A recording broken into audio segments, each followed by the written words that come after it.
If you've ever gone to Chipotle or a Mexican restaurant, sometimes they'll tell you the heat of the food, like is it mild or is it spicy? Well, Math Marbles, today's problems are very spicy because we are not talking about whole numbers. We're going to have fractions and rational numbers in our tables for today.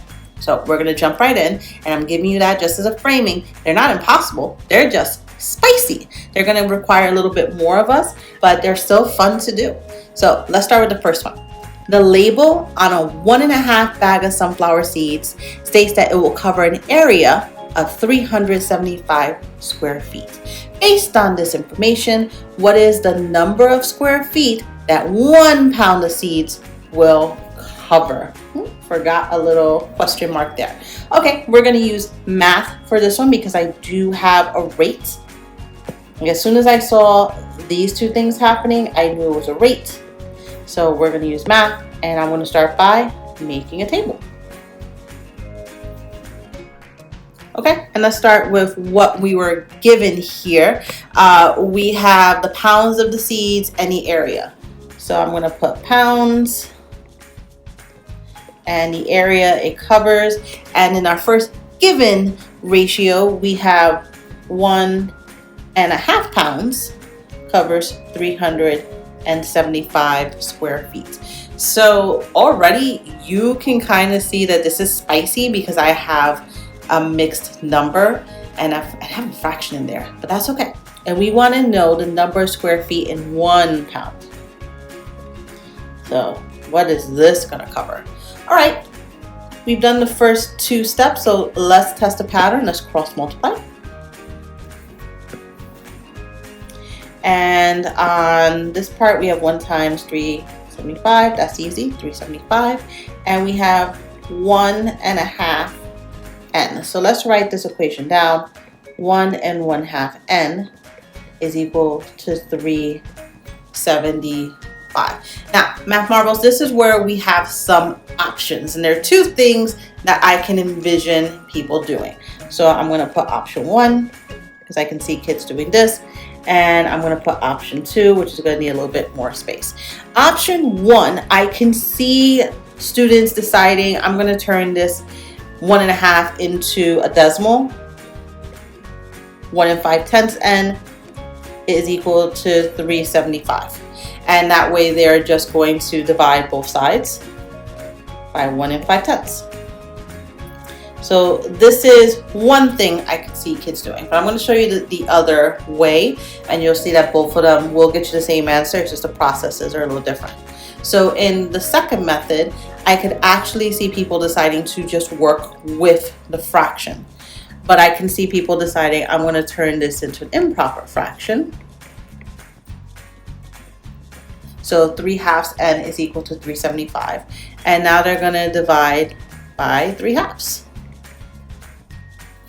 So now I have n is equal to, and this is a complex fraction, so we haven't done these for a while, so please look at the review video if you don't remember how to do this. So I'm going to turn 375 into a fraction over 1 divided by 3/2. We're going to keep the first fraction, multiply by the reciprocal, and you're going to have 750 over 3, which we can now simplify into 250. So that's one way. If you're very comfortable with fractions, you can do this. And to be fair, you're not going to be comfortable with it unless you get more practice. That is one great thing about math. The more we do something, the more we repeat it, the more it creates these little pathways in our brain that go faster and faster and faster. So the first time you do something, it takes a long time, but when you get more and more practice, you become more and more at ease with it, and you'll notice how much faster it's going. So this is option 2. If you had just done option 1, 375 divided by 1 5/10, you also would have gotten 350. So I will say, Math Marbles, we are going to be working with complex fractions a lot in this unit. So I would always advise get some practice with your complex fractions in class so that you can become more fluent before a test. So now that we know our number is 250, let's put it into context, into a sentence that makes sense. 1 pound of sunflower seeds,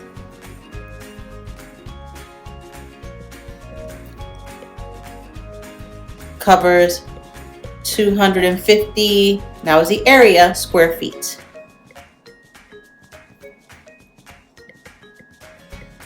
So there you go. Hit pause and you can jot this down into your notes.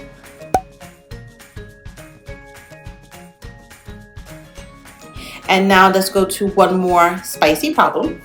In this one, Rick is making bread dough. Haven't done that in a long time. The recipe requires 3/4 cups of flour and 1 1/8 teaspoons of salt. So there's my ratio. I can already see it. These two things are related. Rick wants to make the recipe using 1 cup of flour.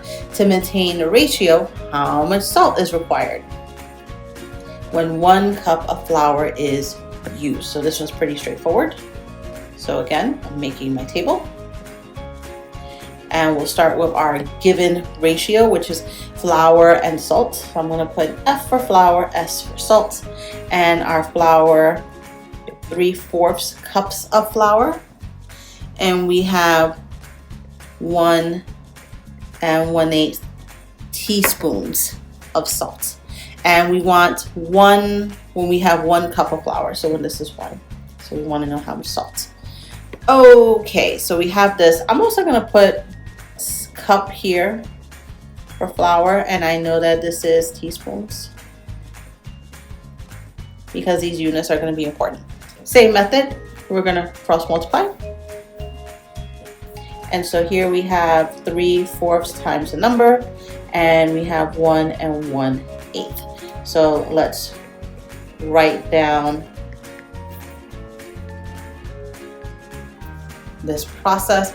And first thing I want to do is I want to turn that 1 1/8 into an improper fraction so I can work with it. So 9/8. Okay, there we go. So we've done our first 2 steps. Now we're just working with our cross products to get the final answer. I want the n by itself, so we're going to divide by 3/4. And again, it looks spicy. It's really not. You're thinking here 3/4 divided by 3/4 is just 1. So that doesn't change. That's just n. So n is equal to 9/8 divided by 3/4. And again, it's a complex fraction. We know how to solve these. So 9/8 times the reciprocal, 4/3, is equal to 36/24. Not bad, Math Marvels. We're almost at the end. We just want to make sure that our final answer is not improper. So in your mind, again, you're just doing 36 divided by 24, and you're getting 1 and 12 out of 24. So we're almost there. We can put this in simplest form. Just by looking at it, you are probably already guessing. I'm going to put a little bit more room here to simplify it. 1 1/2. So this is what n is equal to. N is equal to 1 1/2. And that arrow is really helpful. So anyone who's looking at my work can see my process very clearly. They see all my steps, but they just know I ran out of space, so I left a little arrow here. So now let's put our final answer in context. What does N mean? My N stands for teaspoons of salt. Rick needs 1 1/2, and how do I figure? This is why I did this. Teaspoons of salt.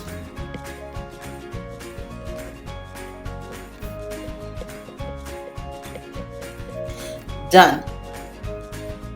There you go. 2 spicy problems, but we can work through them. So in your practice today, you're going to have some complex fractions, but just use your table and take your time going through the process. If you do not remember how to solve complex fractions, go back to the review lesson in the formative.